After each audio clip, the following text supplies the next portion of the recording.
Antiquities, a series of studies into Bible archaeology and history. I am Raymond, Capt, biblical archaeologist and research historian. Our Creator has revealed many things to man in many ways. In addition to the written word of the Bible, we learn from creation itself and from the archaeological record of past civilizations. This series is designed to open your understanding to many truths, some of which may be new to you. Allow the Holy Spirit, or Spirit of Truth, and the Word of God to be your guide. This series is narrated by Paul H. Johnson. The Dead Sea Scrolls. The bright sun beat mercilessly down on the rock-strewn desert plateau overlooking the Dead Sea. Shimmering heat waves covered the flat surface of the water. Inside the assembly hall of a nearby monastery, a group of men in white robes sat in council. "What shall we do?" one elder cried. "The men of darkness will soon be here." Another spoke up. "Yes, they are already in Jericho." An older, white-bearded elder sitting at a podium at the end of the hall slowly rose to his feet and said, "Vespasian's legionnaires will surely fall upon our community. This may be the end of the world. Now at last, perhaps, our Messiah will appear. Until then, we have much to do. Our prayers, our holy meals will have to be prepared, and our sacred scrolls must be taken to the caves and hidden from the impious enemy. We must hurry." The Romans did come, and in that summer the community of the New Covenant sank beneath the surging tide of history that laid waste to Jerusalem. For nearly 19 centuries the Covenanters remained a dim tradition. Christianity spread far and wide from Jerusalem, and then from Palestine. Rome fell. Mohammed's conquering armies came, passing within a few miles of the caves of Qumran. Then came the Crusaders, passing by again and again, never suspecting the cave's secrets. Today they are yielding up those secrets while the world looks on in fascination and awe. In the spring of 1947, a 15-year-old Bedouin boy threw a stone at a cliff face, landing in a small cave. The boy heard the sound of pottery breaking and climbed up to investigate the cause of the sound. He discovered the first of the Dead Sea Scrolls, hidden for nearly 2,000 years in the caves at Qumran. Since their discovery, much has been written about the scrolls, the ruins of the Qumran monastery, and the Essenes who were responsible for the preservation of the biblical texts. These are available in many bookstores and in any public library. For this reason, this study will deal mainly with the contents of the scrolls themselves. Most of them were written in the Aramaic script, a square-type letter in common use in the last centuries of the Second Temple, or the Zerubbabel period.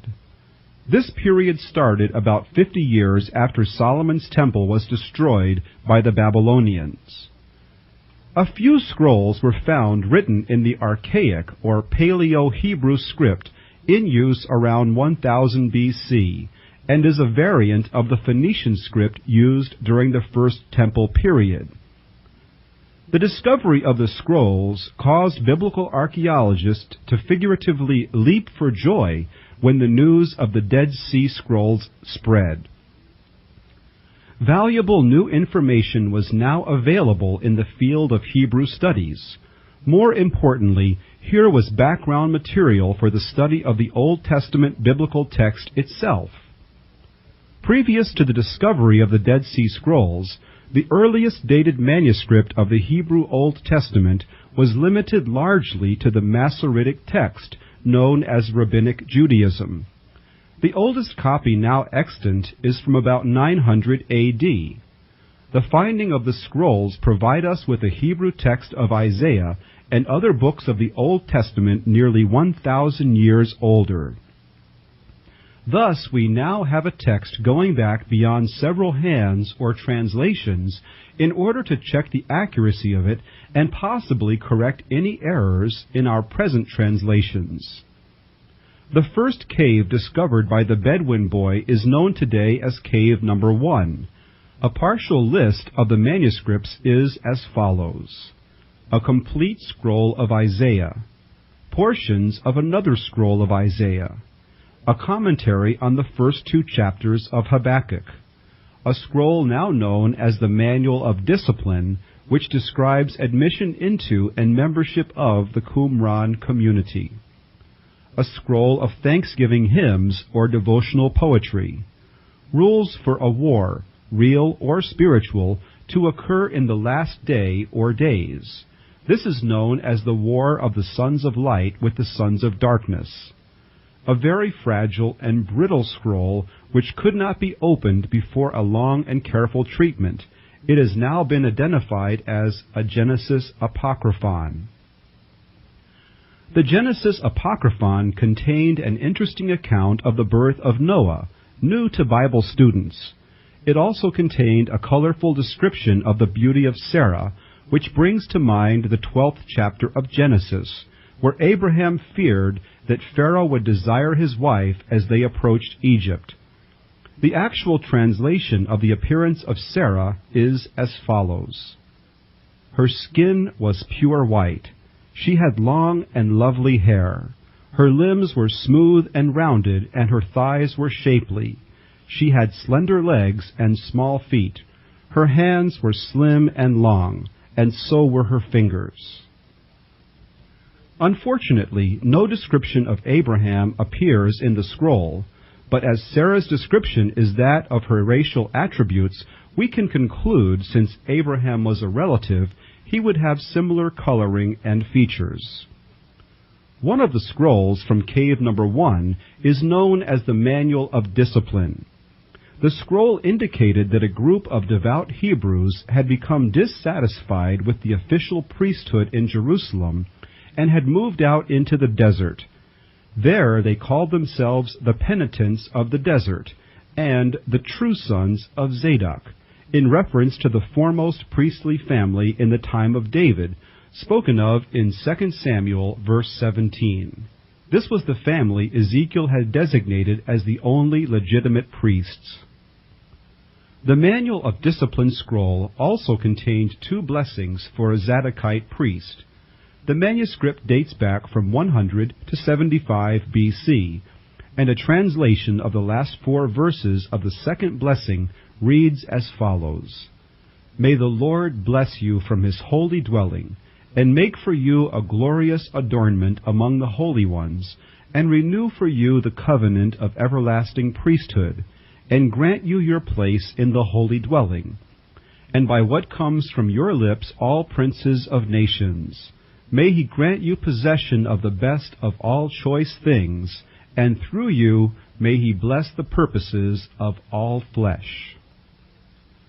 From the same scroll we find the Qumranians believed that before things came into existence, God determined the plan of them, which sounds like predestination, does it not? They also stated that God created man to rule the world, but appointed for him 2 spirits, the spirit of truth and the spirit of perversity. Man has the choice to walk in either. This sounds like as if a man also has some free will. Among the scrolls is one that is known as the Damascus document, which gives official exhortations and ordinances to the Qumranian community. Mentioned in the scroll is reference to God's covenant with Israel as forever, and his remembrance of the covenant made to the patriarchs, being Abraham, Isaac, and Jacob.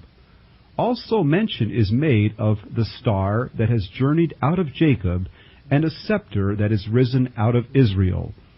Both these are familiar to Bible students.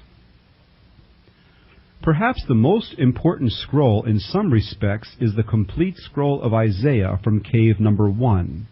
It was found in 1947 and was brought to the American School of Oriental Research in 1948. It measures about 24 feet in length and about 10 inches in height.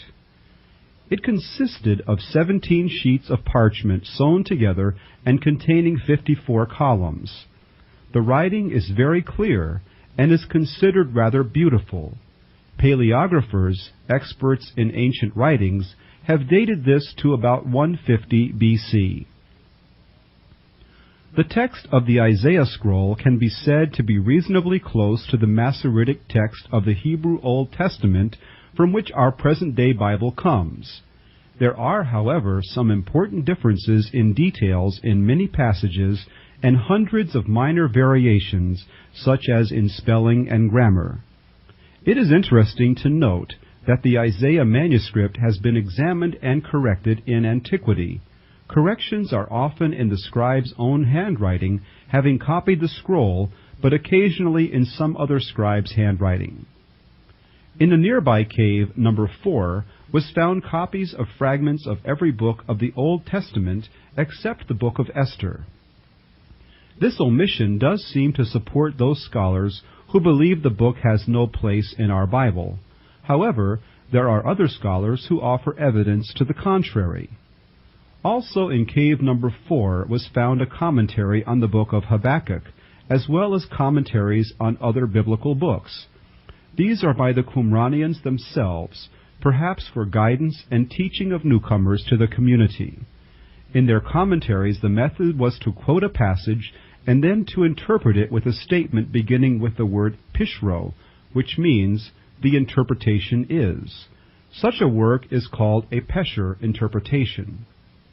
Because there are so many differences occurring in the Habakkuk commentary scroll, there is much controversy among biblical scholars. Some believe that the Qumranians twisted scriptures to their own ends, while others hold that the Masoretic text, drawn up about 100 to 300 AD, does not faithfully represent the Hebrew text as originally written by the authors of the Old Testament. This latter viewpoint can be shown to be correct. Some scholars state the differences are minor, but this writer disagrees. Some years ago, Bible scholars noted that the Hebrew word virgin in describing the mother of Jesus was translated from a Hebrew word that more correctly should have read young woman, and several modern translations of the Bible changed the word virgin to young women. However, the Dead Sea Scrolls, written 1,000 years earlier than the Masoretic text from whence the change was made, uses a Hebrew word that has only one meaning, virgin. This is surely not a minor difference. One of the scrolls of the Psalms from cave number 4 measured, when unrolled, about 13 feet in length, although it was originally much longer. The fragment remaining contained 38 psalms, from Psalm 90 to 150, but they were arranged in a different order than in our present Bibles. Most interesting was that the scroll contained 7 apocryphal psalms, 3 of which were not known to exist. It also contained a paragraph of prose which stated that King David composed 4,050 psalms and songs. The copied scroll is dated from about AD 30 to AD 50. We now know that the apocryphal books were considered sacred writings by the Qumranians. Among them were the testaments of the 12 patriarchs. In each, the patriarch exhorts his descendants to be of a virtuous conduct. In fact, every apocryphal book has been found among the scrolls. So the question of the omission of the apocryphal books from the Protestant Bible should be re-examined. They have now been found in both Hebrew and Aramaic. The only reason for their removal from the text of the King James Bible was that only Greek versions existed at that time. Among the Dead Sea Scrolls is one that is the oldest biblical manuscript in existence that we know of. It is a fragment of the book of Exodus. This copy is dated to about the middle of the 3rd century BC. It may have been a scroll the scribe was copying from. The unaided eye can see little on the surface of the skin, but infrared and ultraviolet photography has yielded a decipherment that is fairly complete. A variation from our standard text is found in Exodus chapter 40, verse 17. After the words second year, which ends the verse in our Bible, the scroll added this phrase, since they went out of Egypt. This additional phrase is also found in the Septuagint and the Samaritan version of the Exodus. Another new psalm to emerge from the caves at Qumran was a new psalm reflecting an extraordinarily close relationship with the early Christian messianic beliefs, reading it line by line as found in the scroll. The heavens and the earth will obey his Messiah, the sea and all that is in them. He will not turn aside from the commandment of the Holy One.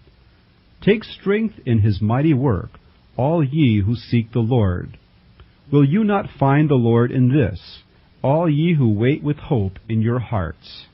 Surely the Lord will seek out the pious, and will call the righteous by name. His Spirit will hover over the poor. By his might will he restore the faithful. He will glorify the pious on the throne of the eternal kingdom. He will release the captives, make the blind to see, raise up the downtrodden. Forever I will cleave to him against the powerful, and I will trust in his loving kindness. And in his goodness forever, his holy Messiah will not be slow in coming. And as for the wonders that are not the work of the Lord, when the Messiah comes, then he will heal the sick, resurrect the dead, and to the poor announce good tidings. He will lead the holy ones, he will shepherd them, he will do all and all of it. It sounds as if King David might have written this. There are similarities between it and Psalm 146. Perhaps this scroll was one of the over 4,000 compositions attributed to David. Based on references to biblical writings which no longer exist, estimated to be well over 100, it is very probable that among the hundreds of non-biblical scrolls or fragments of scrolls are many of the so-called lost books of the Bible. While many are of a historical nature, others could be directly inspired words of God to his people. One of the most important scrolls from the standpoint of shedding light on historical Bible prophecy is one found in cave number 4. It was a collection of hymns and prayers for daily recitation and copy, and is dated to about 175 to 125 BC. Previously unknown, the scribe conveniently wrote the name of the scroll on the back of the fragment, the words of the luminaries. Line by line it reads, "They have forsaken the source of living waters, and they have served a strange god in their land. Then their land also was laid wasted, delivered into the hand of their enemies. For there was poured out your rage and the heat of your anger, with the fire of your jealousy, in order to make a desert, where no one comes or goes. In spite of all, you have not rejected the offspring of Jacob, and you have not cast away Israel, to its destruction by breaking your covenant with them. For you are a living God, you alone, and there is none other but you. You remembered your covenant, you who brought us forth in the sight of the nations, and did not abandon us among the nations. You have shown favor to Israel, your people in all the lands where you exiled them, in order that they might take it to heart, and return unto you, and listen to your voice." I wonder how many of you noticed that the Qumranians were actually thanking God for remembering his covenant with the house of Israel, the so-called lost tribes of Israel, then taken captive to Assyria around 721 BC. An Israel that our leading theologians say became lost forever. Here, after some 600 years after their captivity, the Qumranians knew that they were not lost forever, but were only exiles. This subject was covered in a previous study. You may have noticed that there is no hint of a spiritual Israel or a spiritual church in these prayers of thanks to God. Both are inventions of the Roman Church at the time of the Reformation of the 15th century, and adopted by the Reformation Protestant churches. Among the Dead Sea Scrolls was a manuscript that might very well be one of the lost books from our original scriptures. The copy is dated about 300 BC, but keep in mind the original this was taken from would have been centuries earlier. The theme of the scroll was the objection of the appointment of foreigners to the Israelitish priesthood, and appears to have been written by Capt, the grandfather of Moses. This thought is based on the reference to Amram as my son. Amram was another name for Moses. Son in Hebrew could also indicate a grandson. Reading again from it, line by line. And the Most High God for all eternity shall shine down as a light upon you, and make known to you his great name. And you will know him, who is the God everlasting, the Lord of all creation, the sovereign of all, governing all things according to his will. And he gives you joy and happiness for your sons in the dwelling of righteousness forever. And now, my sons, be watchful of the inheritance vouchsafed unto you, that your fathers bequeathed you. Do not give your inheritance to foreigners, not your heritage, lest you be humiliated, and you be looked on with derision in their eyes, and they trample you, for they will come to dwell among you and become your masters. Therefore hold fast to the words of Jacob and Isaac, and be strong in the judgments of Abraham, the righteous of Levi and myself. Be holy and pure from all, holding to the truth, and in all things walking in fairness, not deceit, but with a pure heart and a just and truthful spirit. Thus you will bequeath to me a good name among you, and joy to Levi, and happiness to Jacob, and rejoicing to Isaac, and a blessing to Abraham, inasmuch as you guarded and walked in the inheritance, my sons, your fathers bequeathed you, truth, righteousness, and uprightness, integrity, purity, holiness, and the priesthood, in accordance with what you have commanded. These words of advice could just as well have been written for us today. History indicates our founding fathers heeded that advice. There has been a question among Bible scholars as to why the assigned translators of the scrolls have delayed for over 20 years in releasing the Dead Sea Scrolls material.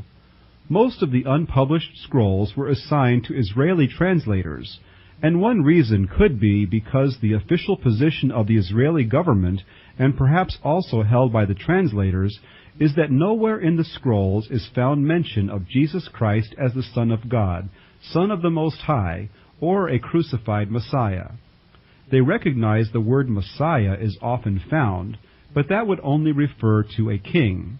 Having had many kings, one could expect many messiahs. The translators could still be sitting on the scrolls they were entrusted to translate if the Huntington Library in the city of Pasadena, California, had not disclosed in 1991 that it possessed a complete set of microfilm of all of the unpublished scrolls, over 800 in number, and that they intended to publish them in a book available to the public and any scholar to work on their translations. The microfilms had been entrusted to the library by Betty Bechdel of the Bechdel Corporation, who had commissioned them around 1961. Over the protests of the director of Israel's Antiquities Authority, the library announced its intention of making the microfilms accessible to any scholar who wished to see them. Subsequently, they were all published in a book, available to the public. In the newly published scrolls, references clearly mentioned the Son of God, Son of the Most High, and a pierced Messiah, which provide evidence that our modern Bibles contain valid prophecies of Christ based on pre-Christian texts, and not added in the AD period, as critics of the Scriptures maintain.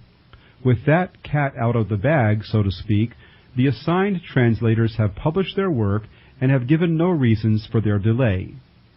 Several of the newly released scrolls clearly mention the terms Son of God and Son of the Most High. Son of God he will be called, and Son of the Most High they will name him. Like the flashes that you saw, so will their kingdom be. They will rule for years on earth, and they will trample all. People they will trample, people and province, province until the people of God arise, and all rest from the sword. His kingdom will be an everlasting, and all his ways in truth. He will judge the earth in truth, and all will make peace. The sword will cease from the earth, and all provinces will worship him. The great God will be his patron. He will make wars for him. He will give peoples into his hand, and all of them he will cast down before him. His sovereignty is everlasting sovereignty, and deeps. The rest is missing from this scroll. From the Manual of Discipline of the Qumran community, we find these words: The truth is born out of the spring of light, falsehood from the well of darkness. The dominion of all the children of truth is in the hands of the angels of light, so that they walk in the ways of light. The spirits of truth and falsehood struggle within the heart of man, behaving with wisdom and folly. And according as a man inherits truth, so will he avoid darkness. Blessings on all that have cast their lot with the law, that walk truthfully in all their ways. May the law bless them with all good, and keep them from evil, and illumine their hearts with insight into the things of life, and grace them with knowledge of things eternal. These are certainly words of wisdom. Another part of the Manual of Discipline reads, The law was planted to reward the children of light, with healing and abundant peace, with long life, with fruitful seed of everlasting blessings, with eternal joy, in immortality of eternal light. From their commentaries, we find the Qumranians shared many beliefs with the Christians of today. However, they did not look for this world to end in a fiery holocaust as some theologians teach today. Nor did they look for a so-called rapture of Christians from this earth. They did look for a great battle to take place between the forces of evil against the forces of good at the end of this world order and the coming of the Messiah, whom they called the offshoot of David, a term that would indicate Jesus of Nazareth, who would execute victory for the righteous, and who would take the throne of David and establish his reign worldwide for everlasting generations. This is a belief held by many Christians today, the answer to the prayer, Thy kingdom come, Thy will be done, on earth as it is in heaven. I would like to close this study with an Ascenic blessing. May he bless thee with every good. May he keep thee from evil, and illumine the heart with eternal wisdom. And may he give his sevenfold blessing upon thee to everlasting peace. I hope you have enjoyed this study in biblical antiquities, covering archaeological research in the Bible lands, that has led to a proper understanding